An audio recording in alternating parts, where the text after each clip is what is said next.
So I was born and raised in a Christian family. I had family that went to church. My grandparents went to church, and that was just kind of what we did. I accepted the Lord into my heart when I was 5 years old. Wow. It was pretty automatic. I understood. I wanted it, and things were good for a while. I got to middle school, and it was fine at first. First 2 years were good, and then I started getting in the wrong crowd.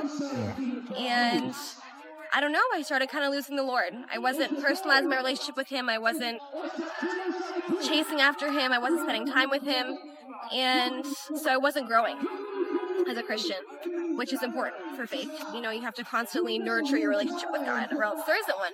At that point, it was practically just legalism, just following the rules of Christianity, doing what I was supposed to do, and in my mind, that was it.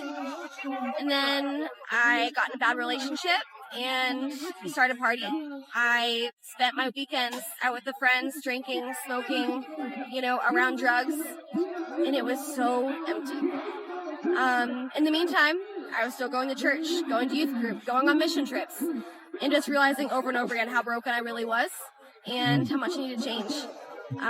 It didn't take until my junior year of high school. I went on a mission trip to Montana, and after working with a bunch of people that were working through addictions, that I realized I was one step away from falling into all of it. Falling into harder drugs. I'd already lost my relationship with Christ. I was losing friendships. My family was turning their back away from me. And I was losing some of my friends to harder drugs. Wow. And so I realized that was the time to stop. And my youth leaders that night stayed up with me until 4 a.m. praying with me as I cried and decided to turn my life around. I went back at the end of that trip, cut off all my friendships, broke up with my boyfriend, and started out again. I had a good support system. My family was more than ready to be behind me, and my church, my youth group, people were there after they knew. They didn't know, it was lies and hiding, and I was living in shame.